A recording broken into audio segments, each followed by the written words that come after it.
My husband asked me to sign over a $3 million house. I rejected, and he kicked me out at midnight while I was pregnant, closing all the doors. I walked 18 kilometers to reach my parents' home. The next day he lost everything he had. My name is Sharon, and by profession, I am an architect. However, on this significant day, I found myself taking on the role of a bride, eagerly making my way down the aisle. I had put my heart and soul into organizing every aspect of our wedding, from the choice of flowers to the playlist that would provide our soundtrack for the evening. I envisioned our special day as if it were lifted from the pages of a romance novel, a testament to the power of love.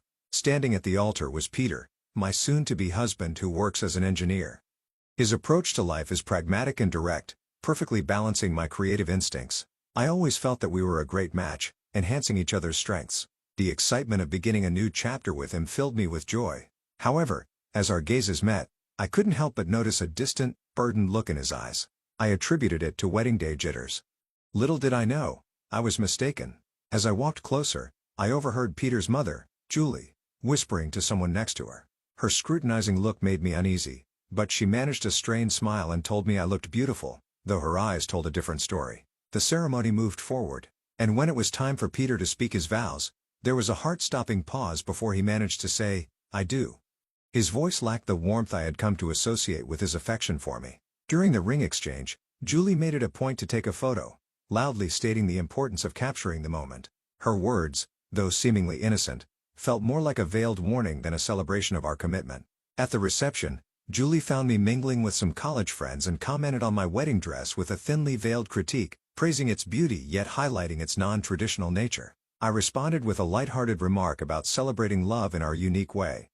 Before the conversation could go further, Peter stepped in, asking his mother to give us space. For a moment, I thought he was defending our choices, but his comment hinted at resignation rather than support. His words felt out of place on a day that was meant to be filled with nothing but happiness. I scanned the crowd hoping to lock eyes with someone who might confirm that what I was experiencing was just typical wedding day chaos. Yet deep inside, I knew better. There was a palpable tension, an undeniable sense that something fundamental was amiss, and the red flags were too prominent to overlook any longer. As Peter and I stepped onto the dance floor for our first dance, the distance between us was more than just physical. Our movements were in sync, but emotionally, we were worlds apart. The song, intended as a celebration of our union, felt more like a cruel joke. When the music faded, Peter's attempt at reassurance only emphasized the void between us. "So, Mrs. Sharon, ready forever?" he asked. The irony of his question weighed heavily on me. I wanted to voice my doubts to question if all our tomorrows would be shadowed by the unease of today. Instead, I masked my concerns with a tentative affirmation, hoping against hope that the gloom would dissipate, and that this rocky beginning was not a foretaste of what was to come. I was unaware that this day would merely serve as the overture to a challenging period that would test not only the resilience of our marriage but the essence of my identity. As we celebrated our union, the festive toasts felt hollow, overshadowed by a sense of loss. The journey back to my home, a charming 3-bedroom house that stood as a testament to my hard work and independence, marked the beginning of our shared life. This home was meant to be our haven, the foundation for our future together. Yet, it soon became the backdrop for a series of confrontations that felt more like an invasion than the start of marital bliss. Julie, living a mere quarter of an hour away, took to visiting uninvited with unsettling frequency. Her criticisms were relentless, targeting everything from my culinary skills to the decor of our home. Her complaints were varied but equally cutting, whether lamenting my tasteless cooking or the choice of bathroom tile color. Peter's attempts to intervene were tepid at best, often seeming more performative than protective. Julie's intrusions became a regular ordeal, each visit an opportunity to assert her dominance through thinly veiled insults and critiques. However, the real turning point came one afternoon when she arrived with suitcases in tow, her declaration of intent clear and her sense of entitlement palpable. This was not just another visit. It was an occupation. One that threatened to suffocate the life out of our nascent marriage. "I'm going to be living here now," she announced, breezing past me to place her luggage in my favorite cozy corner by the window, my sanctuary for reading and quiet moments. "This spot will be just perfect for me," Julie proclaimed with a finality that made my heart drop.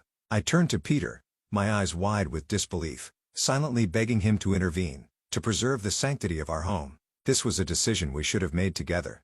Seizing a moment, I called Peter aside, my voice shaking. "This is our home. Shouldn't we have talked about this first?" His gaze met mine, void of the warmth and love that had once seemed so abundant.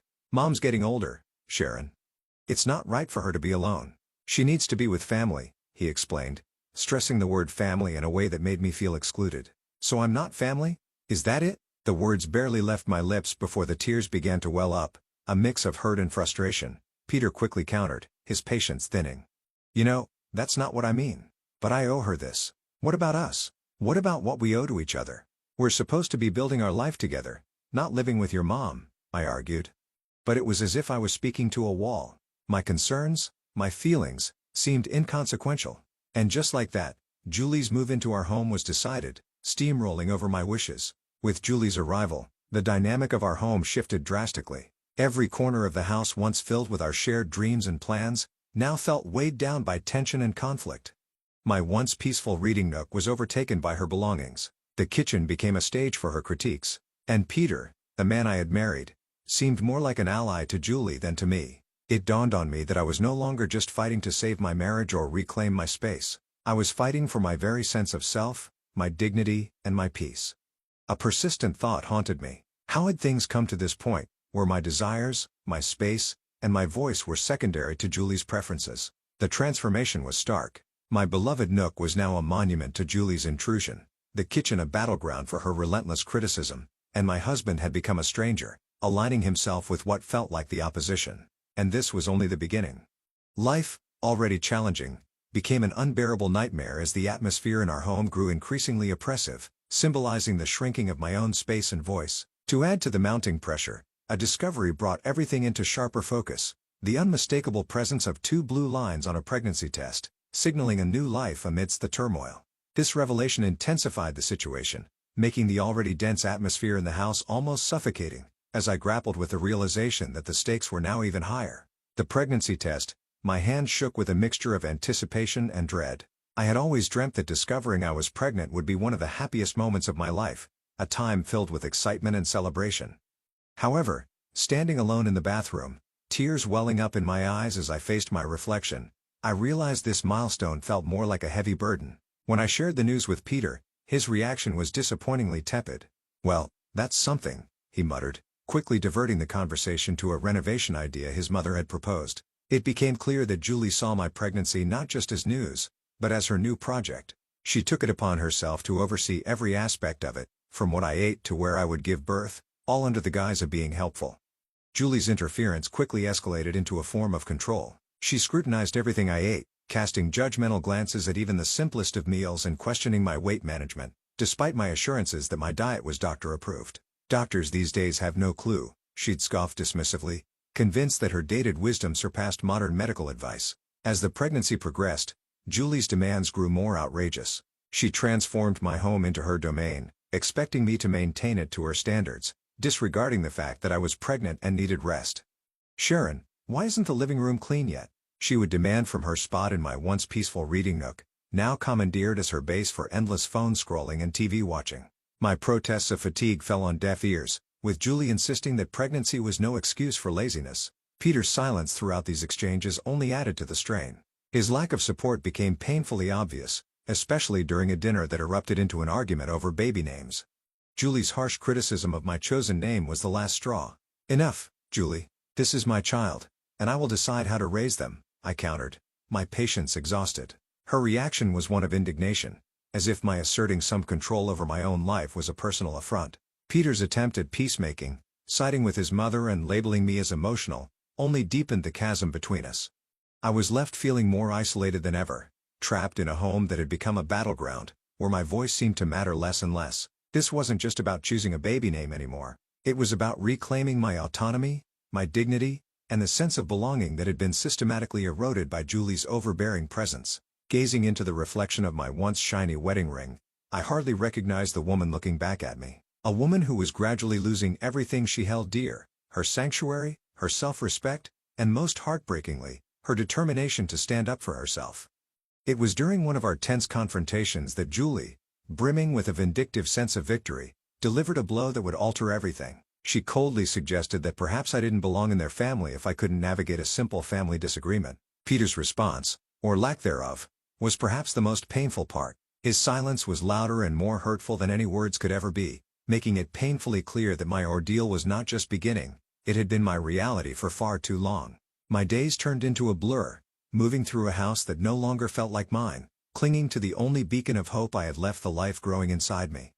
Yet even this small comfort felt under siege in the toxic environment I found myself in. The breaking point came one frigid evening during yet another excruciating family dinner. Despite my efforts to prepare a flawless meal, Julie's criticisms were relentless, attacking everything from the food seasoning to its preparation. Her words felt like physical blows, each comment a strike against my already wavering confidence. But it was her next jab that cut the deepest, questioning my capability as a mother based on my supposed inadequacy in managing household chores. Peter's agreement with her was the final blow, pushing me over the edge. Fueled by a mix of anger, accumulated resentment, and sheer desperation, I found my voice. Step it up? I've been carrying our child, taking care of our home, and enduring endless criticism from your mother, and you're telling me to step it up? The shock on their faces said it all, but I was past caring. For too long, I had allowed myself to be diminished and belittled, but in that moment, I reclaimed my voice. I'm done. I can't do this anymore, I declared, the clarity of my decision piercing through the years of suppression. It was a declaration of my refusal to tolerate any more disrespect or emotional torment. I was ready to fight for myself, for my child, and for a future free from the shadows that had darkened my life. My voice broke as I spoke. I refuse to raise my child in a place where their mother is constantly belittled. If this is what being a family means to you, then I want no part in it. With those final words, I left the dinner table behind, their stunned silence echoing in my wake. Grabbing only the essentials, I made my way to the door, my hands trembling as I reached for the knob, eager to escape the suffocating atmosphere. Julie, ever the antagonist, chose that moment for her most cutting remark yet. And where do you think you're going? This is Peter's house, not yours. I stopped and faced her, my resolve hardening.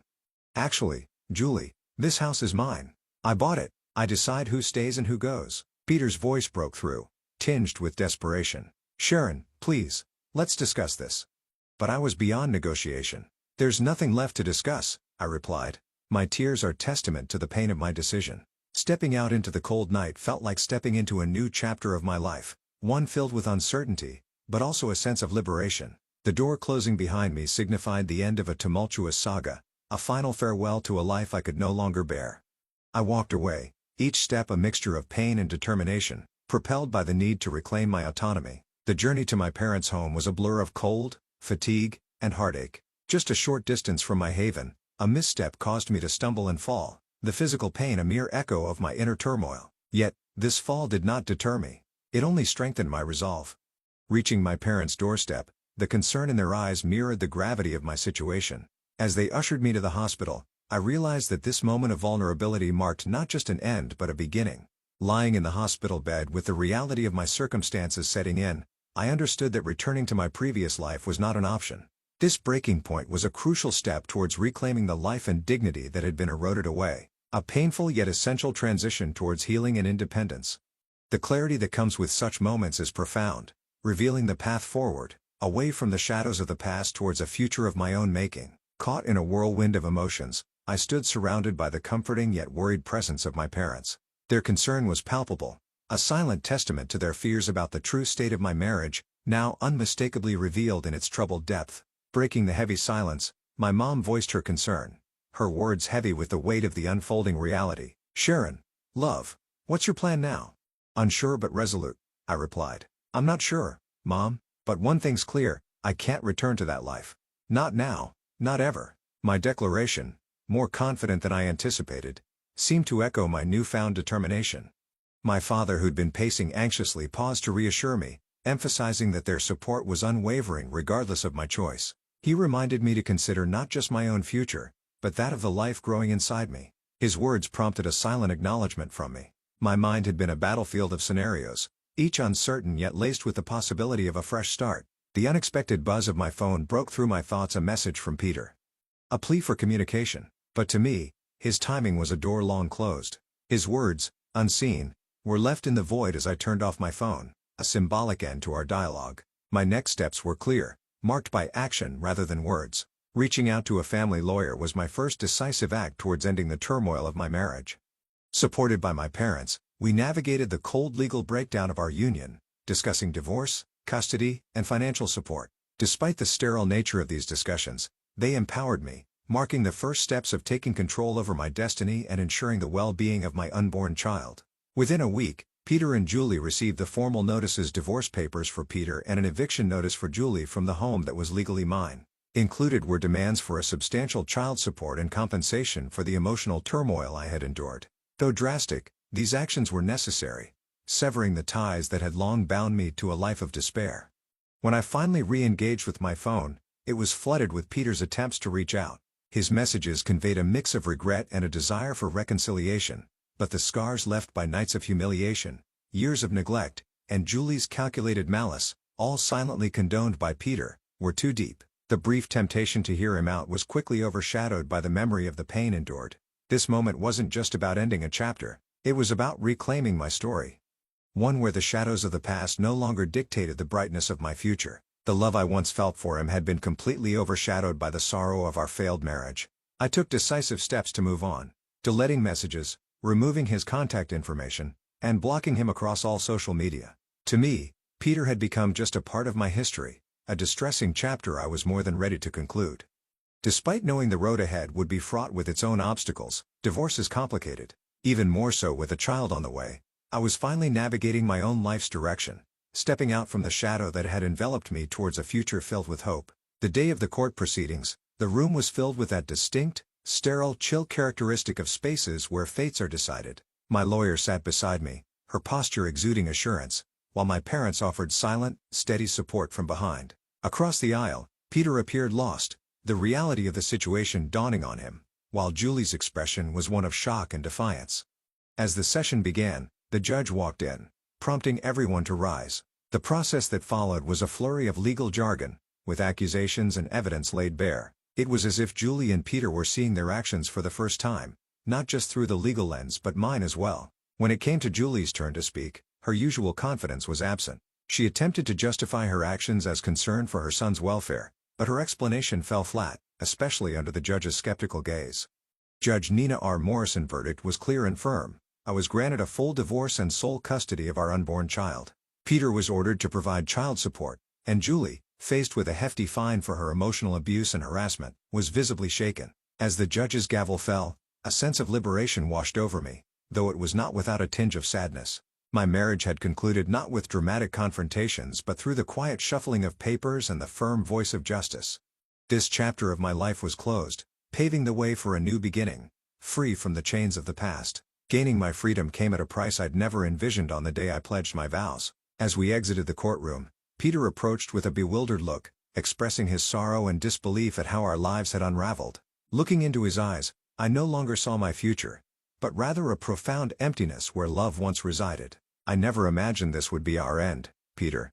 But apologies can't undo what's been done, I told him, decisively turning away to leave the past behind. Julie sought my gaze, possibly hoping for a sign of forgiveness or recognition, but I couldn't afford her that closure. She had taken too much from me, and I refused to let her see how deeply she had affected my life. Stepping outside, the world seemed to embrace me anew, with the sun shining brighter and colors more vivid. It felt like I was viewing life with a fresh perspective, one not dimmed by the shadows of turmoil. My mother's embrace and words of pride brought tears to my eyes. "You're truly free now, Sharon," she said, her emotion evident. "I couldn't have faced this without you and Dad," I responded, feeling an immense gratitude for their unwavering support. That evening, in the solitude of my home now solely mine, I felt a deep tranquility. Alone, yet far from lonely, for the first time in a long stretch, I was free to live by my own standards. The path ahead as a single mother seemed daunting, yet as I felt my unborn child's subtle movements, confidence washed over me. We would manage.